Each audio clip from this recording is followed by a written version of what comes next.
tidur. Seluruh keluarga bikin paduan suara. Tuhan mohon berikanlah mimpi yang indah. Akhirnya keluarga bahagia. Ya, terus berikutnya dampaknya, ya terus anak rindu belajar dalam suasana gembira. Mari kampanyekan gembira terus. Ya, agak cepat sedikit. Berikutnya, tidak dengan kekerasan, lanjut saja. Orang tua juga dalam kondisi fisik dan psikis sehat. Siapa ibu dan bapak sekalian pede, sehat badannya? Siapa yang juga pede, sehat mentalnya? Ya, siapa yang tiap pagi punya hobi mengomel? Siapa yang masih suka baper? Dan sebagainya. Nah, kunci sehat badan dan fisik adalah prinsipnya berikutnya adalah gembira. Siapa yang selalu gembira? Ya, nah gembira ini ini apakah bisa dengan ini ya? Gembira adalah singkatan dari huruf G-E-M-B-I-R-A. Apa itu G? Gerak, jangan mager. Siapa yang rajin berolahraga? Siapa rajin bergerak menyapu juga? Nah, bergeraklah. Kalau misalnya hujan minimal lompat saja 50 kali. Nah, dengan lompat 50 kali otot terasa kuat, lutut juga tidak mudah sakit karena terlatih dengan teratur.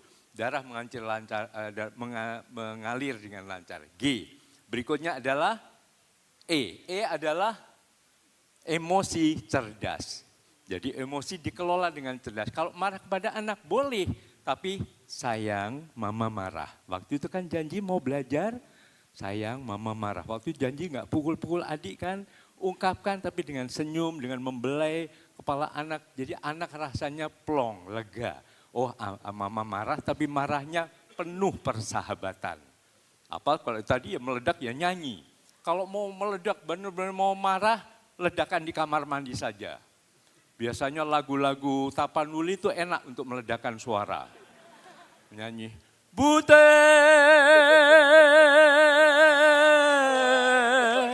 di pengungsian doamamu, ale Buten. Duh plong rasanya, begitu ketemu anak, kenapa sayang? Biasanya sudah mau bentak, lepasnya dengan begitu. Kalau mau mukul ya mukul apa, jangan mukul ya mukul apa, lantai saja misalnya. Jadi tersalurkan tapi dengan cara-cara positif. Emosi G-E-M ya, M makan makanan sehat. Makan sehat, sayuran, buah-buahan, tahu tempe itu sehat, G-M. B-nya adalah berdoa, beribadah, bersyukur, penuh rasa syukur. Kalau umat muslim, alhamdulillah. Kalau Kristiani misalnya puji Tuhan dan sebagainya. Jadi semua plong rasanya. Saya juga merasa penuh kegagalan, tapi selalu penuh rasa syukur. Akhirnya ya semua menjadi indah, sehingga rasanya juga tetap bahagia. B, I-nya adalah istirahat. Siapa yang bisa mengatur istirahatnya 8 jam rata-rata?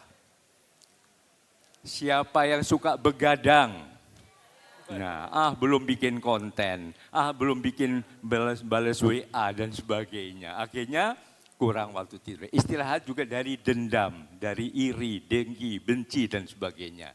I, berikutnya adalah R, rukun dalam keluarga. Ibaratnya kemesraan ini janganlah cepat berlalu. Penuh kemesraan. Jadi kalau bisa sudah menikah berapa, 10 tahun, 20 tahun tetap I love you darling. Itu jangan lupa. R. Dan terakhir A adalah tetap aktif berkarya, baik untuk keluarga maupun juga untuk masyarakat.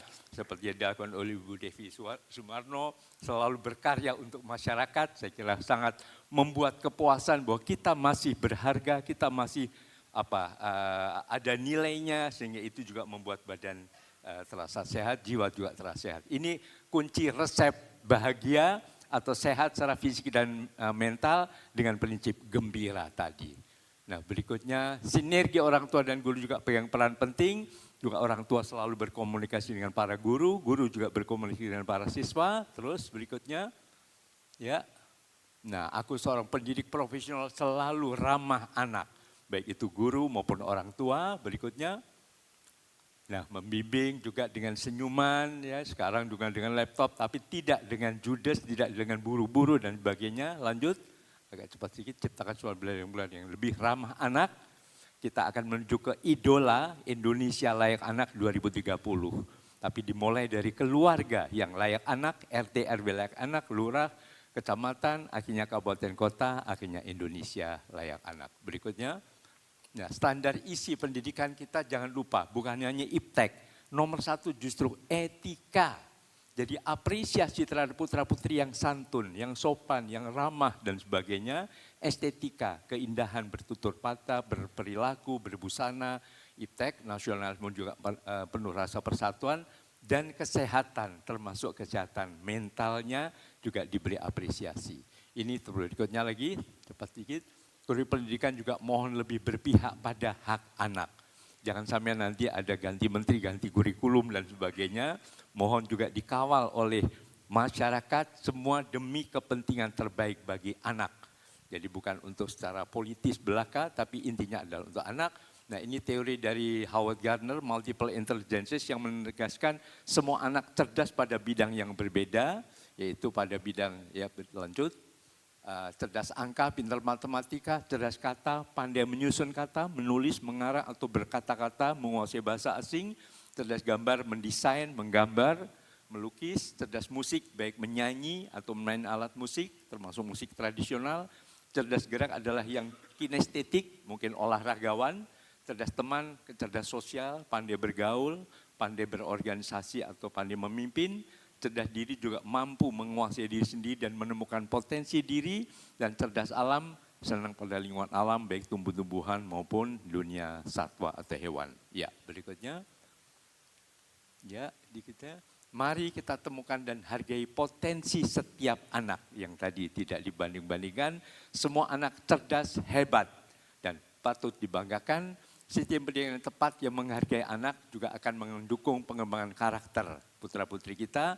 Mereka berikutnya, mereka akan lebih sopan santun, tapi juga tangguh, rendah hati, penuh hormat, kreatif, jujur, disiplin, dan sebagainya.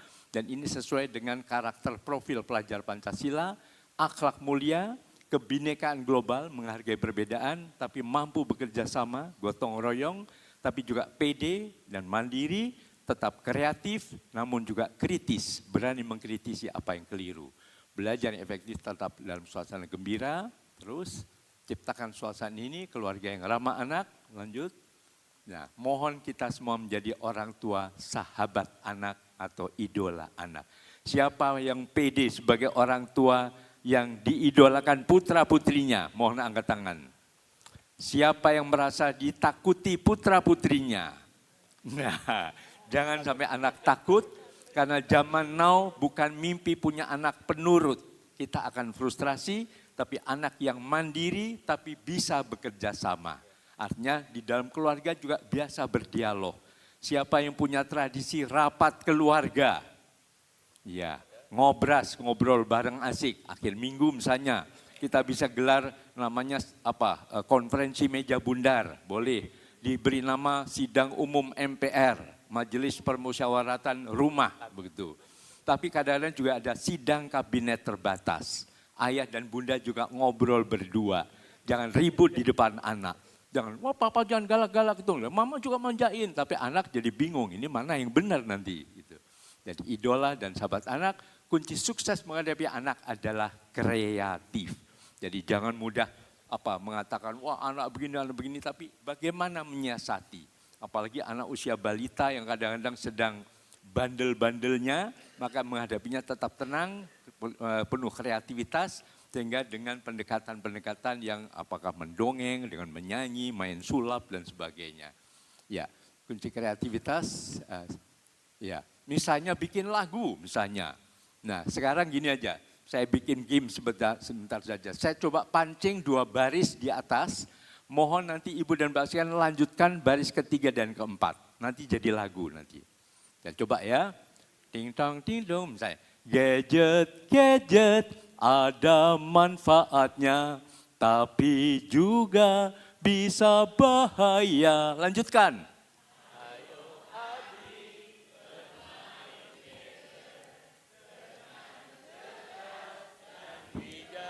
Luar biasa, tepuk tangan. Wow, ternyata kita semua kreatif. Saya mohon izin telepon Pak Jayu Suprana supaya dicatat dalam rekor muri. Dalam berapa detik ibu-ibu dan bapak sekalian bisa mencipta lagu. Tepuk tangan, luar biasa.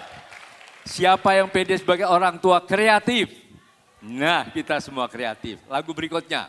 Sederhana. Nah, jangan bentak-bentak. Ayo belajar. Kita semua rajin belajar. 2 baris saya pancing dengan nada sembarang ya. Mimi redo. Nah, misalnya. Bila kita selalu belajar, banyak ilmu yang kita dapatkan. Lanjutkan. Ayo adik, kita belajar, itu bekal untuk masa depan. Luar biasa, tepuk tangan. Iya. Iya, mohon nanti sebagai hadiah, masing-masing dapat hadiah 1 juta rupiah, boleh diambil dari tabungan masing-masing nanti. Ya, berikutnya, belajar lebih efektif kalau ada unsur amusement yang menghibur, ada permainan, games, warna-warni. Selalu berpikir positif bahwa semua anak hebat, cerdas, badan kita juga segar, dan emosi juga sehat, maka suasana belajar akan menjadi sangat positif. Berikutnya, terakhir, oke. Jujur banyak komitmen kuat, kompak dengan pasangan, peduli pada anak, terus belajar dan kreatif. Lanjut. Orang tua kreatif bisa menjadi penyanyi, pendongeng, seniman, komedia, pesulap, ilmuwan dan sebagainya. Lanjut. Orang tua kreatif, anak-anak juga akan kreatif. Lanjut. Kita semua bisa belajar untuk menjadi orang tua hebat. Dengan orang tua hebat terbangun keluarga bahagia dan ini akan menjadi bangsa yang hebat. Anak terlindungi dari kekerasan. Terus terakhir, orang tua bijak mendidik anak sesuai zamannya. Zaman now tidak dengan cara kekerasan, karena kekerasan harus kita hentikan. Berikutnya, prinsip pendidikan, contoh keteladanan dan suasana yang tetap penuh kasih sayang. Impian anak, rumah yang ramah anak, menuju ke idola, anak terlindungi, Indonesia maju. Demikian, terima kasih. Terima kasih. Wassalamualaikum Saya beri tepuk tangan sekali warahmatullahi lagi, silakan duduk. wabarakatuh. Seto, ini luar biasa sekali ya pengalaman beliau 54 tahun. Ini dibagikan kepada Anda dalam waktu 15 menit. Dan saya percaya ada begitu banyak wisdom. Dan nanti kita akan ada satu pertanyaan buat Kak Seto, tapi satu pertanyaan buat Bu Devi dulu.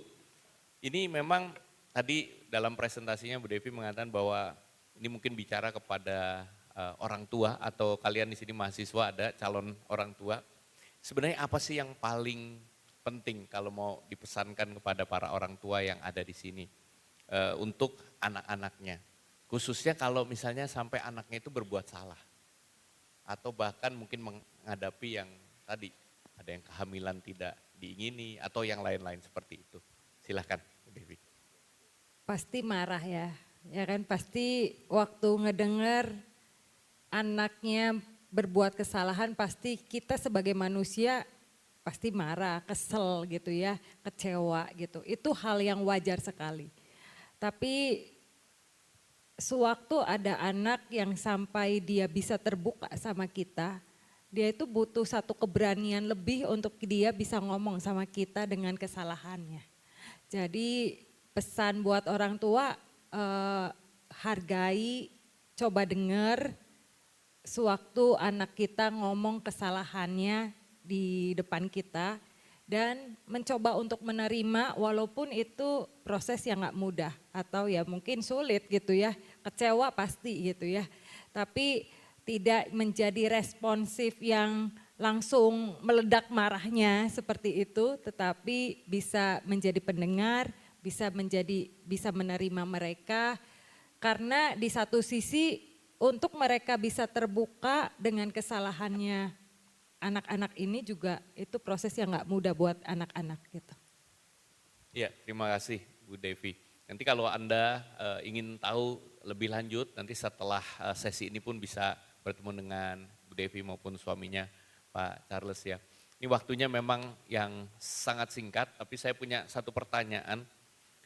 Tadi menarik Kak Seto bilang juga tadi jangan banding-bandingin anak. Karena setiap anak itu kan memang unik, istimewa, punya kehebatannya masing-masing. Karena tadi ngobrol, ternyata ada dengar kisahnya juga. Kak Seto ini punya bahkan saudara kembar ya. Dan saudara kembarnya ini diterima di sekolah. Waktu itu dokter ya, mau kedokteran. Kak Seto juga mau ke sana. Nah mungkin bisa ceritakan perjalanannya, singkat aja karena waktunya mungkin dalam 3 menit. Iya, memang saya penuh dengan kegagalan. Paling kecil, ya dari kecil sudah dibilang paling 3B, paling buruk mukanya, paling bandel dan paling bodoh. Tapi ibu saya memberikan penguatan. Kalau dibilang bodoh, belajar. Kalau dibilang buruk mukanya, senyum. Kalau dibilang bandel, ya salurkan ke hal-hal yang positif. Misalnya suka nendang-nendang, ya main bola. Suka mukul-mukul, ya akhirnya saya belajar waktu itu pencak silat, tapi kemudian belajar kungfu. Jadi sekarang saya masih merindukan ketemu dengan Jackie Chan. Nah, kemudian karena saya betul-betul frustrasi gagal di kedokteran, saya coba 4 FK, UI, UGM, Undip dan UNER gagal semua. Akhirnya saya kabur dari rumah, masuk Jakarta, gak punya teman, gak punya saudara. Nah, 7 bulan jadi gelandangan.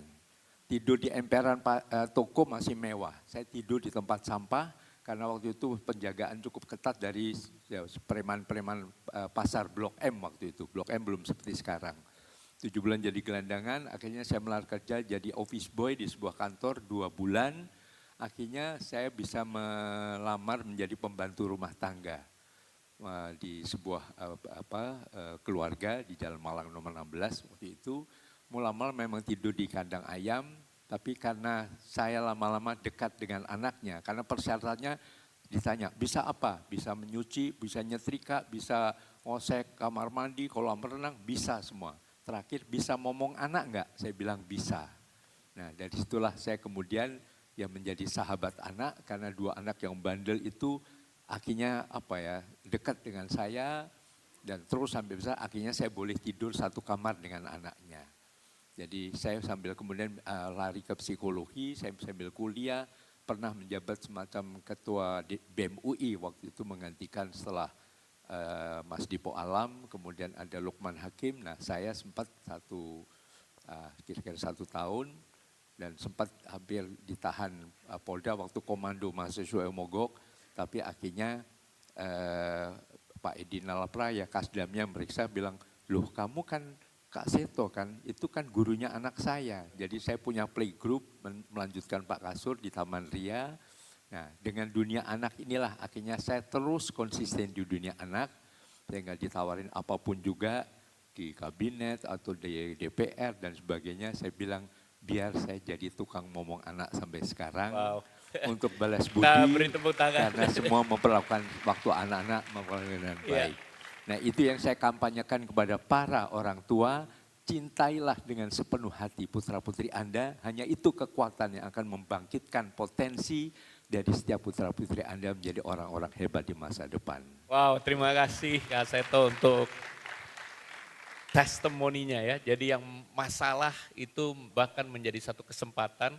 Dan saya percaya siang hari ini dalam waktu yang singkat kita semua di sini para orang tua maupun di sana saya lihat tuh tadi yang nyanyinya cepet, Kak Seto sana mahasiswa-mahasiswa tuh cepet.